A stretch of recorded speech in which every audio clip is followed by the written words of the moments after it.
Man, you do a lot of work behind the scene. For the viewers who may not recognize you, let them know what your name is and definitely where you're from. Okay, what's up, everybody? My name is Abdul Malik Abbott. I am from Harlem, New York, living in LA right now, but still representing the NY. And that's what's up. Good to be Oh, here. big shout out to Harlem, man. That's what's up. That's the So, like the epitome of our culture. You know, some of our biggest and brightest and finest intellectual thinkers and creatives, come out of there. yes, indeed. Yes, Let me indeed. see. Now I can ask you this. I could take it back a little bit by you coming from Harlem. When did you even get exposed to hip hop? Was it already out in the community at that time, or was you hearing it on the radio like the rest of the world? I was just hearing it on the radio. I hear like little bits and pieces of a song that was, I can't even remember the first one I heard. I mean, obviously, everyone heard Rapper's Delight. For all you youngins, look it up. uh, but yeah, before that, it was just like little bits and pieces, couple verses here and there on R&B song, and eventually it just sort of stuck. And I think Rapper's Delight pretty much blew it up. So I always got to give them props. Wow. Okay. Okay. That's amazing. Now I guess I could ask you this. Now, when did the film come in? Did that come in later, or did you develop a passion for that back then? Oh, like me being a filmmaker? I guess we Yeah. got to get a little intro going. I mean, I'm a filmmaker. I'm an artist. I just say I'm an artist. So, I'm a filmmaker, artist, musician, writer. I was a painter. I was a sketch artist. I went to high school of music and art, which is now combined with performing arts. So both before the schools were separate, now they're all together down at Lincoln Center. So I went to high school of music and art, and before that, I was in the boys' choir of Harlem. So I was always into art. My father was a photographer. My father was a filmmaker. So I was just following in his footsteps to see what this whole art thing was all about. Wow. Okay, that's a blessing to have it running in your family. Um, Now, I guess I could ask you this. Now, growing up in Harlem, some of the names I could think of, so many in hip hop. I don't know, maybe if you knew them from back then, or if you maybe met them later on in the industry. Did you know Big L? I did work with Big L. He was in two videos I directed for Lord Finesse. So that's when I was able to meet him, and then he was murdered actually a little while later. So I was only able to work with him a couple times, but he was very cool, laid back cat. You know what I mean? Very easy to work with. Oh, okay, yeah, that was one of the names that they popped up in my head first. What about Cam and Mace? Did you know them back in the day, or hear of them, or Of course, I knew who. I mean, I know who everybody was basically, but Yeah. I didn't. I never really met Cam or Mace, to be honest with you. I think I went by the set when they were shooting their video, where I forgot the name of it, but they were both. One was wearing blue and one was wearing red. I forgot the name of the song, but I just remember they were shooting the video kind of where I used to live. I moved down to Chelsea, and they were shooting on Fifth Avenue at this old. It used to be a church, but then they turned into a club. So I went over and visited the set, but I never really met them though. Okay, okay. Now I was checking out your profile on IMDb. Now you did some work with LL. Yeah, I mean, I used well my history. After I went to film school, School of Visual Arts, I started to work in the sound department. So I used to do playback, which is the person who plays back all the music on the set of music videos, as well as the person who records the sound. So I worked on a lot of the LL videos like Jinglin' Baby, Big Old Butt, Round the Way Girl, Mama Said Knock You Out.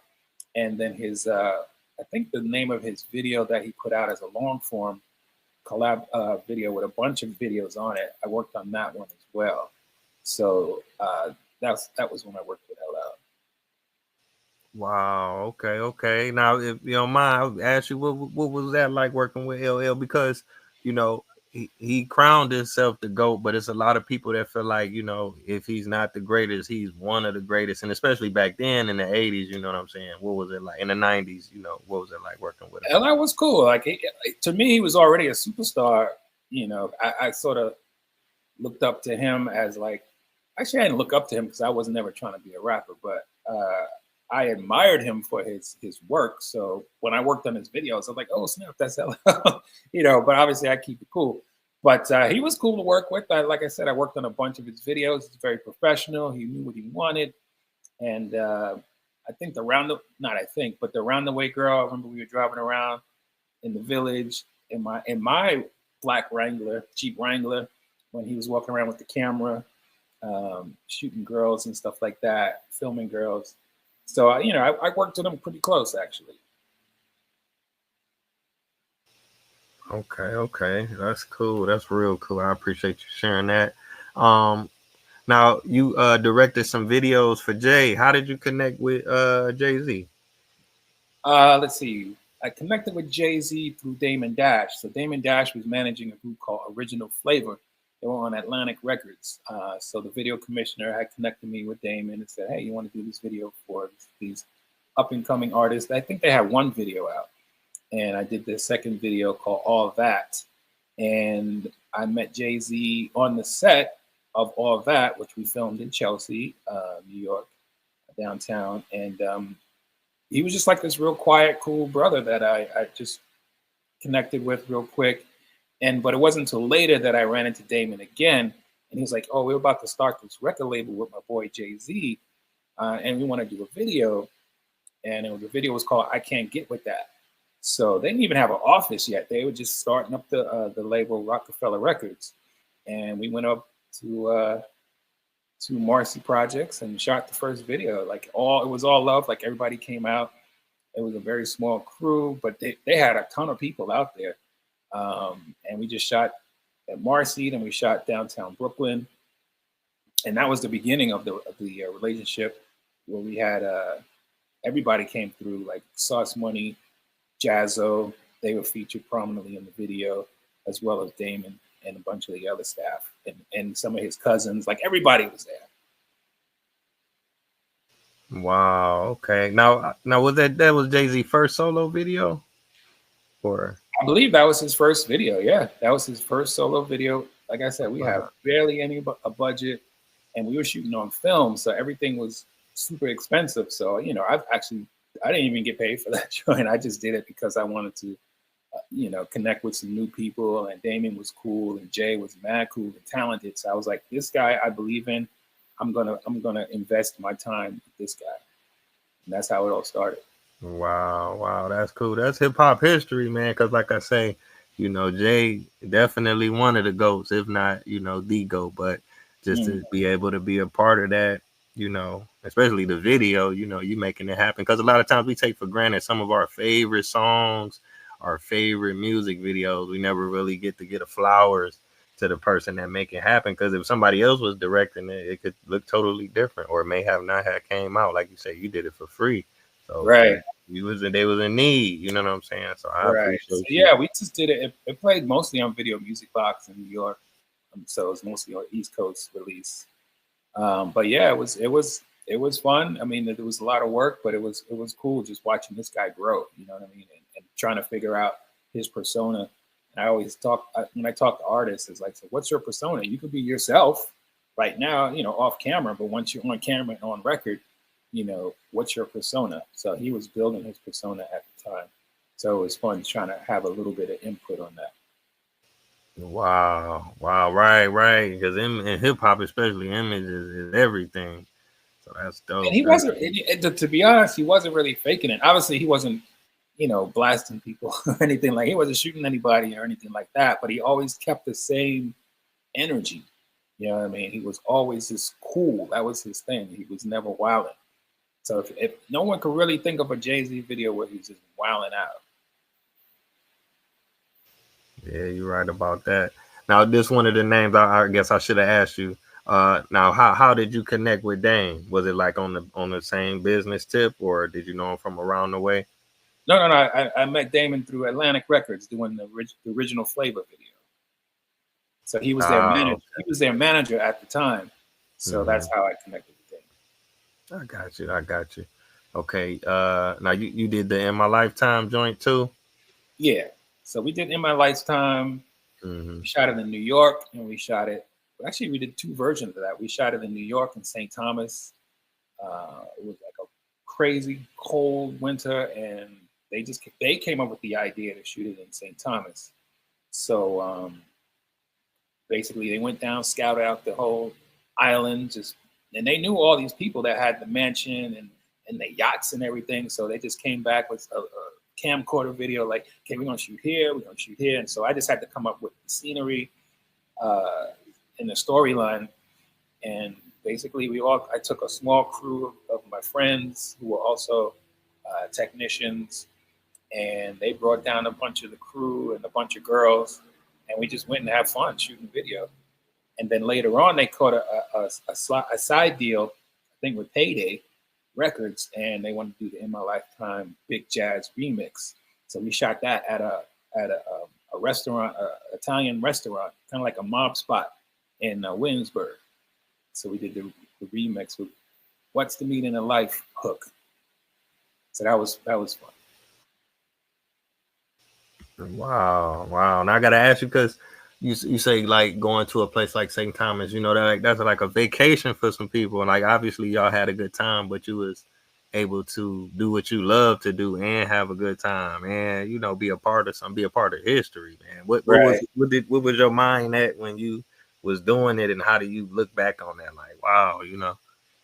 I mean, to me, it's always about the work. So I wasn't really having, a party. Like I wasn't getting blasted and getting drunk or anything like that. I was actually working. So I think we hung out after we wrapped when we were done. But besides that, it was just like, we got to shoot this, we got to shoot this, we got to, oh, the sun's over here, so we got to go over here. Okay, we're going to go on the boat. Okay, well, who's going to be on the boat and who's going to be on this boat while we're shooting the yacht? And which girl is awake and which girl is too drunk to come? It was all this stuff that we had to deal with. But like I said, the video was a success, and it was also they're not spending a lot of money because they're still building their empire. So I guess I was the guy to go to who can make it happen for a low price, which I didn't particularly want to be that dude, but I just said, you know what, I invest in this guy. I'm gonna invest in his career. I believe in Damon. I believe in Biggs, and I believe in Jay. And there was Shaka. There was like a lot of people, the Beehive, you know, it was a lot of people who were still down with them still. Okay, yeah, and maybe you did a couple. You did it seemed like at least 5 videos and a couple movies with The Rock. And if it's okay, I wanted to ask you about them. This is a classic. All of them is classic, but this one I think really stood out because it had, I think Biggie was in it, AZ, the Dead Presidents video. What was that like, and how he got everybody together? Oh, okay. Dead Presidents was kind of a crazy video because it was a 2-day shoot. We had shot like him coming down the helicopter one day and performing in front of the World Trade Center, and just sort of driving around shots first. And then we did the main storyline in Brooklyn. So it was like split up in 2 different days. But all the cameos that were at the Monopoly table was all Jay brought those people together. Well, I think it was Jay. It could have been other people. There are always people behind the scenes, but as far as I know, that was Jay. And I just remember we're waiting on Biggie, and Biggie's late. I'm like, yo, we gotta keep going because the crew doesn't want to, be working all night long. But we definitely would not shoot that scene without Biggie. So we had a bucket of Cristal. We had a bucket of Cristal and $30,000 on the table. So it was like that. That's crazy. I'm glad y'all waited for Big because hip hop it would have been a whole different, because he passed. They'd be like, oh right. Man. So right then, that video was us really getting into the groove of telling stories. So that Dead Presidents, if you look at the video, people just go back, watch Dead Presidents. There's a story going on. It's a simple story, but we're telling a story, and that was sort of the beginning of our storytelling collaboration. And it was a nod to the movie Heat, the Robert De Niro movie. Indeed. Like you say, it was so many people around, and y'all was all contributing to that to make that happen. That's important too. Yes, emphasize on that because that was the foundation. It's hard to even imagine a Jay-Z without that Reasonable Doubt, and even before that, let me see, even The Rock too. Let me see. Okay, now this was my first introduction to Jay, the Foxy Brown joint. The Ain't No. I think was it Jazz that produced it. Yeah, Jazzo produced that one. He was singing the hook. That one was that one. It was kind of my idea to actually shoot in Miami because when it was released, it was going to be it was in the winter, so New York winters are brutal. So I was like, oh, let's go shoot in Miami. So they had a deal with Def Jam for the soundtrack of Nutty Professor. So that song was already on the charts before we even shot the video. So it was a lot of pressure to make sure that it was cool. Uh, we had let me turn this computer off. We had a little issues because it decided to rain the first day, like nonstop. So when you go to Miami and you're from New York, you want to see the scenery, but you can't really shoot in the rain, and it's not a rainy type R&B song where he's outside like getting all wet. So we had to shoot under things, shoot inside. So that wasn't the plan, but we made it work, and the video went #1. So we were happy with that. But it was a lot of work to pull that one off, and we were just lucky because Dead Presidents was an underground hit, but it was also going to #1 on like Rap City and Yo MTV Raps. So we were actually shooting the next video that immediately went #1. That's dope, man. That's so dope. I gotta give you your props on that. And I wanted to ask you about the two films, The Streets is Watching. If you could speak on that, the little backstory to it.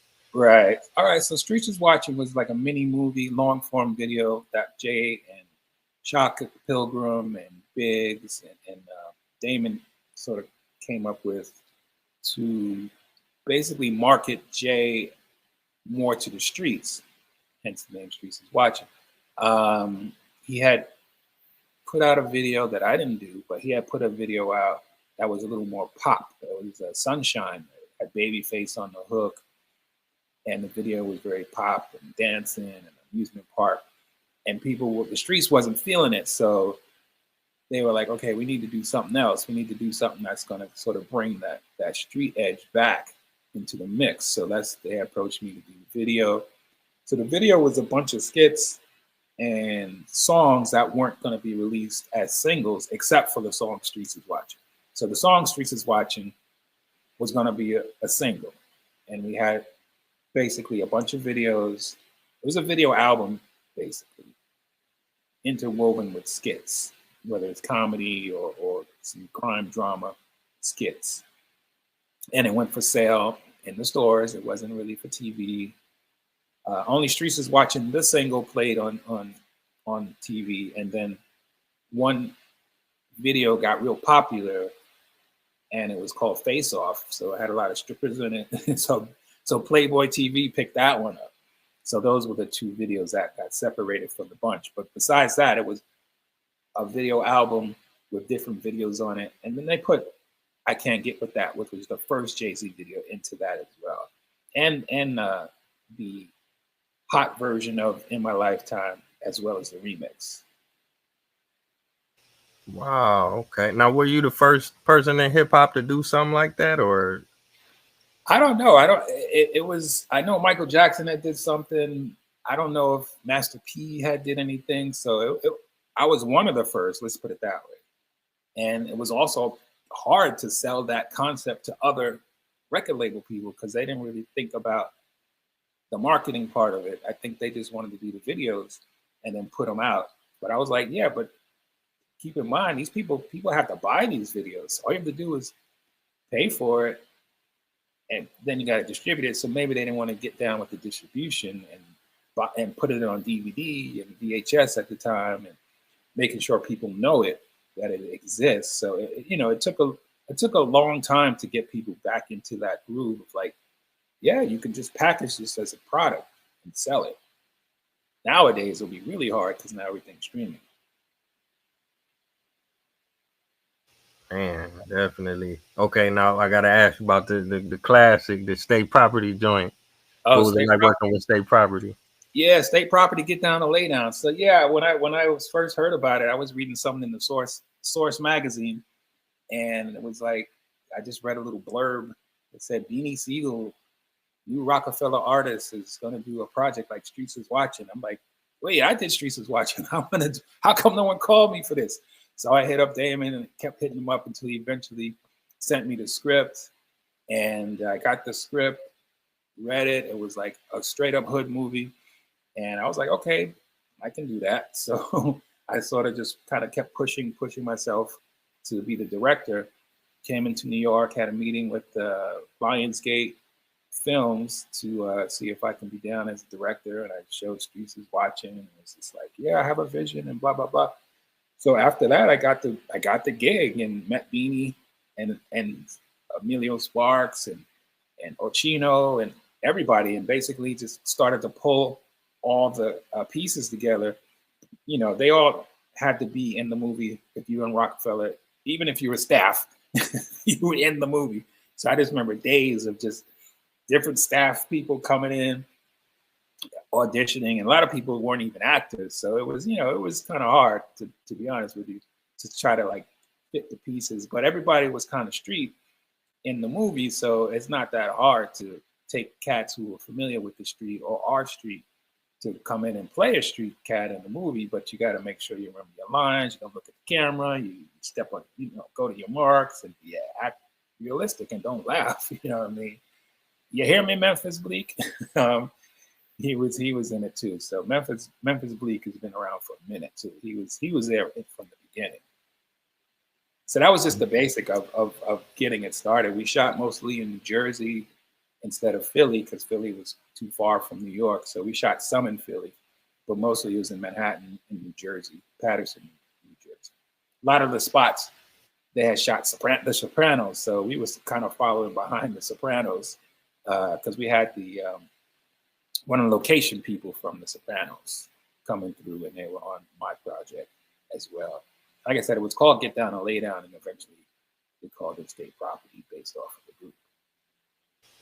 Yeah, that's what's up, man. That was such a special time in hip hop. I mean, you know, we had a lot of special eras in hip hop, but that Roc A Fella era was definitely something special. And I feel like I know for a fact you was a driving force behind that movement, and it's a beautiful thing that we can go back and look at. You know, the work that you put in. You know, so I really got to tip my hat to you for that. You know, you had spoke on something I wanted to ask you. Like you were saying with the Streets is Watching, it was like they had VHS tapes, or you spoke about recording on film. How has the change in technology, you know, AI and, you know, different type of camera, digital, how has it affected you? Has it been a smooth transition for you, or, you know? For me, it's been smooth. AI is a whole nother topic, but digital filmmaking makes it more accessible to do quality stuff at a lower price, because when you do film, one, somebody has to own that camera, and then, or you gotta rent it, and then it has all these pieces, and you gotta buy the film, and film is not cheap. And by the way, you gotta process that film, and you gotta either print it or transfer it to digital. I mean, so you can edit it, or to tape, so you can edit it. So it actually helped me become a better filmmaker, as well as a better cinematographer, because I also shoot. Because, you know, I can just go ahead and buy the camera versus, you know, having to rent it all the time. So it gave me the opportunity to just build on my my skills as a visual person. I'm also a photographer. I used to shoot the Roc A Fella artists as well as other artists as well. So when it became digital, I was actually pretty happy. But also on the flip side, it also means that anybody can go buy it. And then you have people saying that they're a director, but they're not really a director. They're just with a guy with a camera. You know what I mean? So it has its ups and downs. So you just got to stay creative as much as you can. Then as AI, AI is a tool right now. So, you know, I don't really have much to say about it. People keep saying it's going to take over, but I mean, let it take over, maybe it will. But I'm not going to really let it take over, because guess what? If it takes over, then there's nothing for me to do except sit there and type stuff into a prompt and see how it looks. But right now, it ain't there yet. I'm sure it's going to get there, and then I'll have to address it. And then I have to. Yeah, yeah. Now you was using a lot of different terms, like you say, director, cinematographer, filmmaker, photographer, those, it seems like those is a job, like just doing one of those is a job. Now you were saying, now would you taking the shots for like ads or album covers or? The only album covers I did were for Jay. So I did the Ain't No album cover, Dead President's single cover. Sorry, I did two covers for him, but I wasn't really at that. That wasn't my goal to shoot album covers. So I never really pursued it. I just happened to shoot a couple of shots that they used for Dead Presidents and Ain't No. Okay, okay. Well, even still, man, I appreciate that. I want to talk about some of the stuff, that you're working on now. I checked out the website. If you could speak about that, what you got in the works now. For me, I got a lot going on. I mean, I'm still wow. It's a ton of stuff going on. I mean, as I grew into the industry, I started to branch out into the professional guilds, like the Directors Guild, the Writers Guild. As a musician, part of CSAC, become Music Academy Grammy voting member, as well as a producer as a Grammy voting member. So I have those I'm dealing with, as well as I produce for the African American Film Critics Association. Shortening, it's called AFCA, and we do a lot of celebrating of Black culture, Black films, Black TV. It's not all Black, but it's Black focused. Um, we veered into theater, like Broadway. So year round, we work on different projects. We have the Africa Roundtables, which is a bunch of critics who will then interview, just like we're doing now, but they would interview filmmakers, actors. Like we have the Sinners cast and the Sinners director, Ryan Coogler. That one's out now. The last one I just did, besides that one, was Brian Tyler Henry's project called Dope Thief, which is on Apple TV. So I do that like year round, as well as stuff I do for the Directors Guild, as well as writing my next feature. I produce for a band called Boss, B.O.S.S. We got 2 albums out. I've done a few short films. So I just keep it moving, just do a lot of stuff. Yeah, yeah, that's what's up. Now I wanted to ask you about Boss. I got to check out the videos. I love the music. I love the video. I got to check out the Major Love, Bad Time, and Mine. So, who does Boss consist of? How long y'all been together? And do y'all got a project available? For the viewers to check out, to stream or buy or. Yeah, if you just go to the website, it's bossmusicny.com. That's bossmusicny.com. You'll see all the videos. You'll see links to buy the singles. And it's basically myself. I go by the name DJ Abby Ab when I do music, just to separate it, even though I'm still me. But, as the musician, I call myself DJ Abby Ab. And I have Natalie, who's the singer, songwriter. And then I have Mike P, who's the guitarist. And I had Evan Eater, who also contributed to one of the songs. So it's basically myself and Natalie. And then we have guest musicians come in. And, I just collaborated with Chop Master Jay and his son of the Underground, So Too, on a single called Vice. It's called Vice, the Liquid Lush remix. That's actually available right now. We haven't done a video yet. And Chop Master Jay is co-founder of Digital Underground. So I collaborated with his son, and he goes by So Too, the son of the Underground. So he's got some stuff. They got some stuff coming out.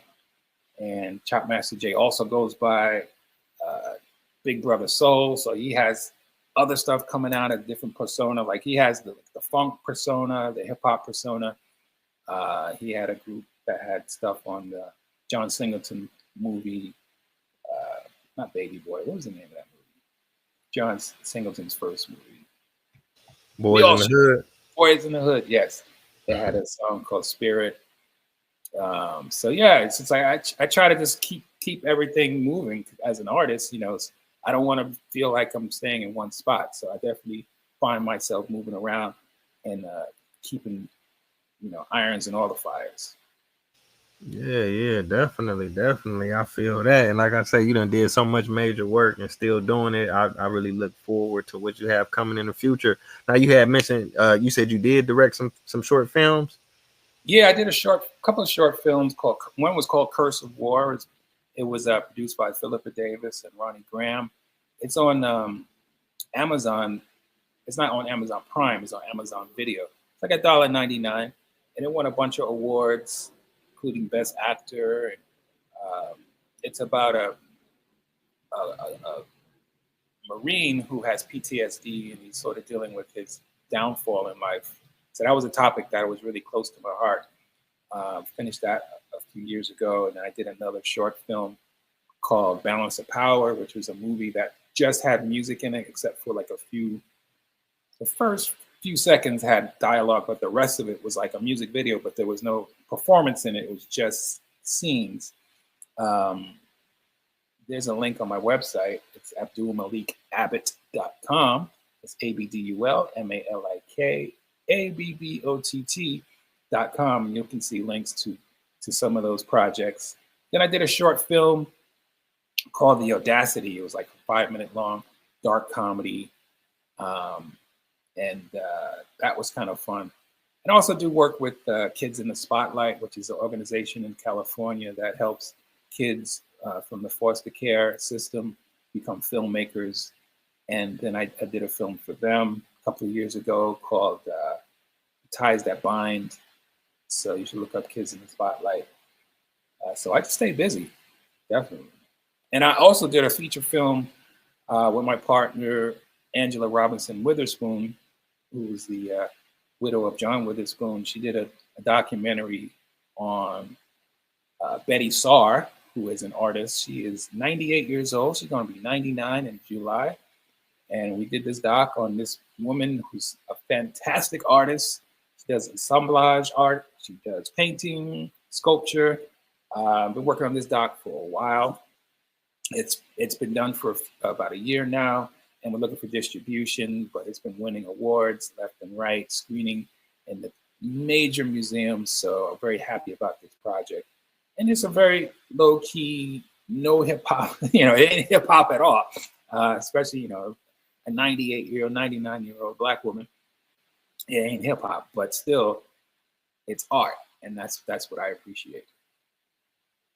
Wow, that sounds very empowering. I look forward to that as well too. It's called Betty Saar. Mhm. It's called Ready to Be a Warrior. So if you just want to check it out, it's readytobeawarrior.com. You can see the trailer, and you'll see some of the behind the scene photos. We had John Legend in it, CCH Pounder, a bunch of people are in it. It's just to represent, because everyone loves Betty Saar. Everybody loves Betty Saar.